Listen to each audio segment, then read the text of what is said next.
झारखंड में कैसे हेमंत सोरेन ने पलट दी बाजी, बीजेपी मुकाबले से हुई बाहर। चुनाव से पहले ही बीजेपी के नेता मान रहे हैं हार। आरक्षित सीटों पर इस बार भी होगा बीजेपी के साथ खेल। झारखंड में फिर विपक्ष में बैठने की तैयारी में है बीजेपी। झारखंड जब से बना है तब से यहाँ किसी भी दल या गठबंधन की सरकार रिपीट नहीं हुई है। यहाँ की जनता सरकार पलट देती है। झारखंड में 5 साल से जेएमएम का सीएम है। इंडिया गठबंधन सत्ता में है। मुकाबला बीजेपी और उसके एनडीए गठबंधन के साथ हो रहा है, यानी इतिहास बीजेपी के साथ है। लेकिन बीजेपी को डर लग रहा है। असम के सीएम हिमंता बिस्वा शर्मा को झारखंड बीजेपी का उप प्रभारी बनाया गया है। शिवराज को प्रभारी बनाया गया है। दोनों ही नेता झारखंड में डटे हुए हैं। इसके बावजूद अगर हिमंता कह रहे हैं कि चुनौती बहुत बड़ी है, तो साफ है मुकाबला हकीकत में मुश्किल भरा है। और ये इसलिए है कि झारखंड में आदिवासियों के लिए आरक्षित सीटों पर बीजेपी बेहद कमजोर दिखाई दे रही है। 2019 के विधानसभा चुनाव में जिस कारण से बीजेपी सत्ता से बाहर हुई थी, वो सभी कारण इस चुनाव में भी दिखाई दे रहे हैं। 10 साल पहले बीजेपी ने जो गलती की थी, वो आज भी उस पर भारी पड़ रही है। बीजेपी से 10 साल से आदिवासी समाज नाराज है। 10 साल में बीजेपी उसकी नाराजगी दूर नहीं कर पाई है। तो कैसे आदिवासी समाज बीजेपी से हुआ नाराज और क्यों इस बार भी बीजेपी को झारखंड में दिख रही है हार, इसी पर हम अपनी स्पेशल रिपोर्ट में करेंगे बात। तो वीडियो को आखिर तक जरूर देखें। झारखंड में 81 सीटों के लिए नामांकन का काम पूरा हो चुका है। नामांकन के बाद एनडीए और इंडिया गठबंधन दोनों में कई जगह बगावत दिखाई दी, तो गठबंधन में भी दरार दिखाई दी। ये टकराव एनडीए में ज्यादा और इंडिया में कम दिखाई दी। ऐसे में अब सभी की निगाहें इस बात पर है कि कौन सा दल या गठबंधन बहुमत का आंकड़ा पार करता है। वैसे झारखंड में सत्ता की चाबी आदिवासी समुदाय के लिए आरक्षित 28 सीटों पर है और 2019 के विधानसभा चुनाव में ये सभी आरक्षित सीट बीजेपी हार गई थी। राज्य में 26% से ज्यादा आबादी आदिवासियों की है और ये समुदाय जेएमएम का मतदाता माना जा रहा है। दरअसल पहले आदिवासी समुदाय जेएमएम और बीजेपी दोनों के बीच ही बंटता था, लेकिन 10 साल पहले बीजेपी ने एक ऐसा कदम उठाया था जिससे आदिवासियों की बीजेपी से नाराजगी शुरू हो गई, जो अभी समाप्त नहीं हुई है। झारखंड में अब तक बाबूलाल मरांडी, अर्जुन मुंडा, शिवू सोरेन, मधु कोड़ा, हेमंत सोरेन, चंपई सोरेन जैसे आदिवासी प्रदेश की बागडोर संभालते रहे हैं। केवल एक बार रघुवर दास के रूप में प्रदेश को एक गैर आदिवासी सीएम मिला था। बाकी के सभी 6 मुख्यमंत्री आदिवासी समुदाय से ही ताल्लुक रखते हैं। दिलचस्प बात है कि इनमें से 4 पूर्व सीएम अर्जुन मुंडा, बाबूलाल मरांडी, चंपई सोरेन और मधु कोड़ा अभी बीजेपी में हैं। इन आदिवासी मुख्यमंत्रियों के अलावा कुछ और कदावर आदिवासी नेता लोविन हेम्ब्रम, सीता सोरेन, गीता कोड़ा को भी बीजेपी ने पार्टी में शामिल कराया है। इसके बाद भी अगर बीजेपी को आदिवासी वोट नहीं मिलता दिख रहा है, तो इसका सबसे बड़ा कारण 2014 का विधानसभा चुनाव माना जाता है, जब बीजेपी ने सत्ता मिलने पर आदिवासी समुदाय के व्यक्ति को सीएम बनाने की जगह रघुवर दास को सीएम बना दिया था। उसके बाद आदिवासी समुदाय की जो नाराजगी शुरू हुई, वो अभी तक खत्म नहीं हुई है। जेएमएम तो लगातार बीजेपी को इसी मुद्दे को लेकर घेरता रहा है, सवाल करता रहा है कि क्या बीजेपी के अंदर ऐसा एक भी आदिवासी नेता नहीं था जिसे सीएम बनाया जा सकता था, और वो भी उस राज्य में जहां आदिवासियों की सबसे ज्यादा संख्या है।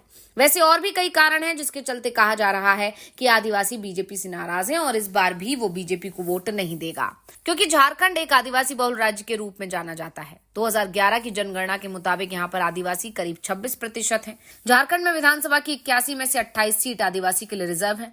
इस तरह इस राज्य में सत्ता की चाबी आदिवासियों के पास ही है। यहाँ 2005 से लेकर अब तक के हर चुनाव में आदिवासी ही बड़ा मुद्दा रहा है, पर इस बार लोकसभा चुनावों में बीजेपी के प्रति आदिवासियों की नाराजगी स्पष्ट तौर पर दिखी। अनुसूचित जनजाति के लिए आरक्षित सीटों में से एक भी बीजेपी को नहीं मिलना यही दिखाता है कि पार्टी से आदिवासियों की नाराजगी खत्म नहीं हुई है। 2019 के विधानसभा चुनाव में आदिवासी समाज का कुछ ऐसा ही मूड था। तब बीजेपी के टिकट पर विधानसभा का चुनाव लड़ रहे सभी ट्राइबल उम्मीदवार हार गए थे। इस बार लोकसभा चुनाव में आदिवासी समाज से ही आने वाले झारखंड के 2 बार के सीएम रहे पूर्व केंद्रीय मंत्री अर्जुन मुंडा चुनाव तक नहीं जीत पाए। दरअसल आदिवासियों की नाराजगी के 2 सबसे बड़े कारण जो माने जा रहे हैं, उनमें पहला है जेएमएम के आदिवासी नेताओं के खिलाफ सीबीआई और ईडी की कार्रवाई। पार्टी के ज्यादातर नेताओं के ठिकानों पर केंद्रीय जांच एजेंसियों ने छापेमारी की है। ईडी के छापों को पार्टी ने आदिवासी समुदाय के बीच अपने लिए विक्टिम कार्ड के रूप में खेला है। मुख्यमंत्री हेमंत सोरेन भ्रष्टाचार के मामले में गिरफ्तारी के बाद बाहर आकर ये समझाने में सफल साबित हुए हैं कि उन्हें जानबूझकर फंसाया गया। और वो बिल्कुल निर्दोष हैं। कोर्ट ने भी उन्हें निर्दोष माना है। बीजेपी जब सत्ता में थी तो उसने आदिवासी को सीएम नहीं बनाया, और जब एक आदिवासी सीएम आदिवासियों के हक में फैसला ले रहा है तो बीजेपी को ये पसंद नहीं आ रहा है और वो झारखंड सरकार को गिराने की कोशिश पूरे 5 साल तक करती रही। हेमंत सोरेन का ये दांव काम करता हुआ भी दिख रहा है। दूसरा जो सबसे बड़ा कारण माना जा रहा है वो धार्मिक विवाद है। भारत में आदिवासी समुदाय का एक हिस्सा हिंदू नहीं बल्कि सरना धर्म को मानता है। इनके मुताबिक सरना वो लोग हैं जो प्रकृति की पूजा करते हैं। झारखंड में ये आंदोलन सबसे ज्यादा मुखर है। झारखंड में इस धर्म को मानने वालों की सबसे ज्यादा 42 लाख आबादी है। यही कारण है कि झारखंड सरकार ने विधानसभा से प्रस्ताव पारित करके केंद्र सरकार के पास सरना धर्म को अलग धर्म का दर्जा देने का प्रपोजल भेजा है। यही कारण है कि आदिवासियों के बीच पैठ बनाने में बीजेपी को मुश्किल हो रही है।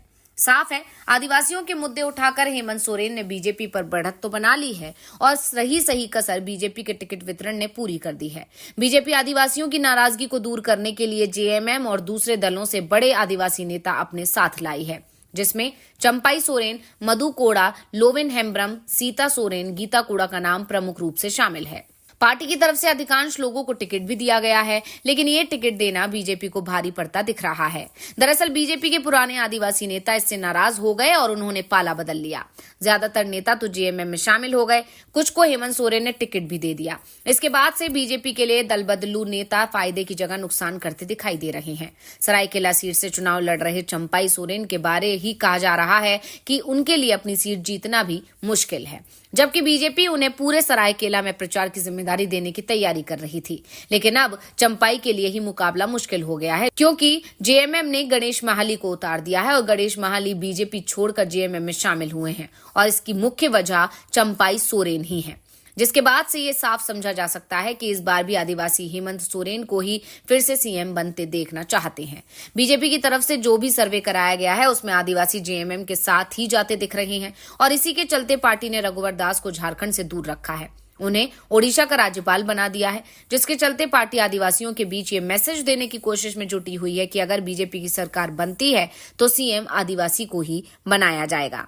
तो अब फिलहाल बीजेपी के सारे दाव फेल होते हुए नजर आ रहे हैं, लेकिन देखना होगा कि जब 23 नवंबर को नतीजे आएंगे तो कौन बाजी मार जाता है और कौन सिर्फ मुंह तकता हुआ रह जाता है। तो ये जानकारी आपको कैसी लगी हमें कमेंट करके अपनी राय जरूर दीजिएगा। इसी के साथ इस वीडियो को लाइक करें, वीडियो को शेयर करें और चैनल को सब्सक्राइब करना ना भूलें। धन्यवाद।